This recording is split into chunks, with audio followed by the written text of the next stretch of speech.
My name is Lena. I was 16 years old when this story began. I lived in a small town near New York City called Maplewood Hills. It was a quiet place with green hills, little shops, and one big school where all the students went. That year, I started grade 10. We had a new teacher for literature. His name was Mr. Daniels. He was only 25 years old, but he looked very mature. He had dark blonde hair, wore glasses, and always carried a brown leather bag. He wore simple clothes, a clean white shirt and sometimes a dark blue sweater. He looked calm and kind. His eyes were green, and when he smiled, they looked warm, like sunlight. All the girls in my class noticed him on the first day. Some of them whispered and laughed during the lesson. They tried to ask silly questions to get his attention. One girl dropped her pen 3 times on purpose just to make him look at her. But Mr. Daniels was always polite. He did not get angry, but he also did not act differently. He only talked about the lesson and focused on teaching. I also liked Mr. Daniels. I liked him very much. But I never joked with him or asked strange questions. I was not brave like the other girls. I was quiet, and I always sat in the second row near the window. I listened to him carefully. Every time he read something from a book, his voice made me feel peaceful. I loved reading, and Mr. Daniels made every story sound special. He was a great teacher. He didn't just ask us to read, he explained the meaning behind the words. He told us why the writer used certain sentences and why a poem felt happy or sad. He asked us to write what we felt after reading a story. I loved that. I always wrote my best, hoping he would notice. And he did. After class, he sometimes gave me back my paper and said, "Good work, Lena." Just those words made my heart feel light. Sometimes he smiled at me in the hallway. I felt my cheeks become warm. I never missed his class. Even when I was sick, I came to school. I wanted him to see me as a good student. I wore my best clothes on the days we had his class. I brushed my hair nicely and put on a small silver ring my grandmother gave me. I was not trying to look pretty like the other girls. I just wanted to feel good about myself. I hoped he would notice that I was different. But Mr. Daniels was always the same. He was friendly but not too close. He helped everyone in the same way. Still, when he asked me questions during class, I felt my hands shake, my heart beat very fast. But I answered, even if I was scared. And when he said, "Well done," I smiled all day. At home, I thought about him. I imagined what he liked to do after school. Did he have a cat or a dog? Did he listen to music or read in the evenings like me? I didn't know. But I wanted to find out. One day, by accident, I saw him at the grocery store with a basket full of fruit and bread. He smiled at me and said, "Hello, Lena. Doing some shopping?" I said, "Yes," and smiled back. My hands felt cold, but I was happy the whole day after that. A week later, I saw him again in town. He was coming out of a small bookshop. He was with a man around the same age. I guessed it was his friend. They were laughing. When Mr. Daniels saw me, he waved and said hello. I waved back.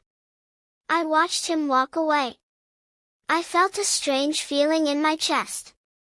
I didn't want to see him with anyone else. Soon the school year moved on. The leaves turned brown and the wind became cold.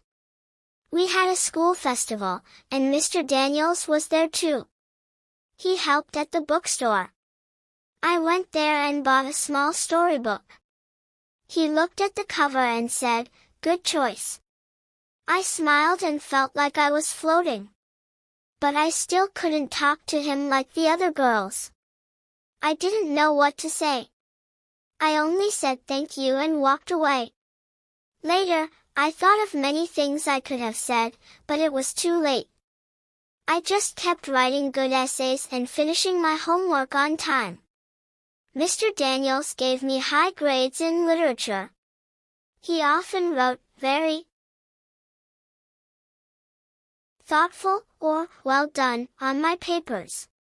I kept them in a box under my bed. I read them again and again. Winter came. It snowed in Maplewood Hills, and school was closed for a few days. I stayed inside reading books and thinking about Mr. Daniels. I even dreamed about him. Sometimes in my dream, we were walking in the snow, talking about stories and poems. When school opened again, he was still the same, calm, focused, and kind.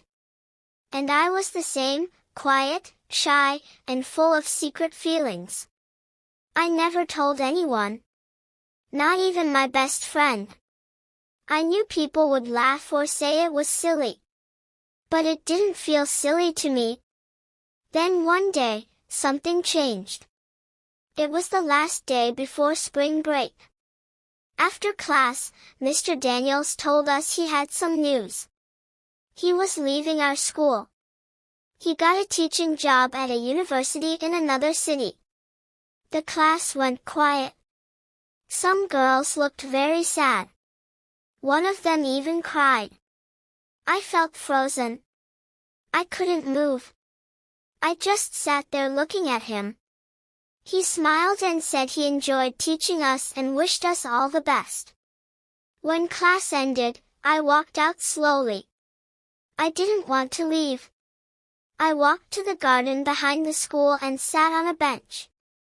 The trees were still bare, and the ground was wet. I looked at the sky and felt like I lost something important.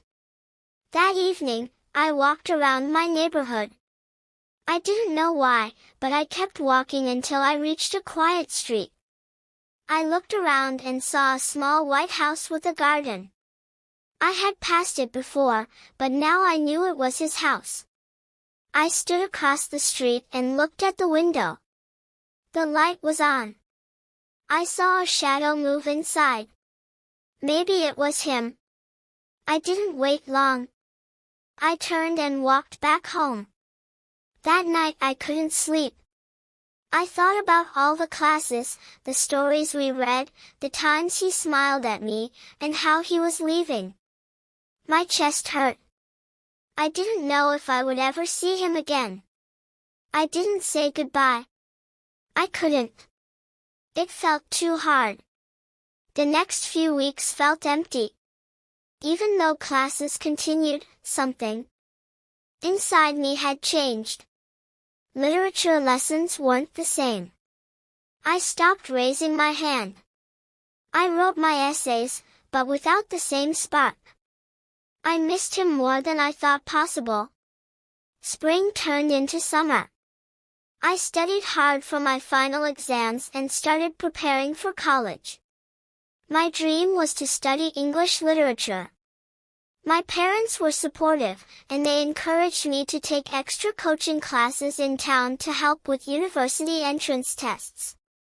I joined an evening literature course at a small education center. On the first day, I entered the classroom and froze. Standing by the board was Mr. Daniels. He looked a little different, his hair was shorter, and he wore a dark jacket, but it was him. He looked up and smiled. "Lena," he said, genuinely surprised. "It's good to see you again. You've grown." I smiled. My voice caught in my throat. "I didn't expect to see you here. I moved back recently," he explained. "I missed teaching high school students, so I decided to return part-time." That evening, I couldn't stop thinking about how strange and wonderful it felt to see him again. He was no longer my teacher, at least not in school, and I wasn't the same girl I had been. Over the next few weeks, we began talking more after class. We discussed books, writing styles, and even poetry. Sometimes, he walked me home when it rained. It felt easy, natural, and safe. One evening, he offered to meet at a small bookstore to help me pick novels for my entrance exam prep. We spent over an hour there, laughing, sharing our favorite authors. Outside, the rain started falling, and he insisted on walking me home under his umbrella. It was during that walk that he said something I'd never forget. "You have something rare, Lena," he said. "You don't just read words, you feel them." That night, I cried. Not because I was sad, but because I realized that someone truly saw me. Our bond deepened. And then came the day he told me about the job offer in Boston. My heart ached, but I knew it was important. We promised to stay in touch. He gave me a book of poems with my name written inside, "Never stop writing." He left, again. And this time, I let him go. For a while, we exchanged letters. They were thoughtful, full of memories and encouragement. But time moved forward. His replies became shorter. Then they stopped. I passed my exams. I got accepted to a university in New York City to study literature. I moved out of Maplewood Hills. I met new people, explored the city, and built my future. Years later, during my final year at university, I opened my laptop one quiet evening and typed his name into a search bar. James Daniels. I found him. He looked older, still kind, but different. I wrote a short message. He replied. We met once in a cafe near Central Park. We talked, smiled, and shared stories. But the feeling I once had, pure, quiet love, had changed. I had changed. He had too. When we said goodbye, it was for the last time. I felt peace. Now, I'm a literature teacher. I help students love words the way I once did. And sometimes, in the quiet of my classroom, I remember Mr. Daniels, the man who helped me fall in love with stories, and with myself. Some loves don't last forever. But they shape us. And that's a story I will always carry.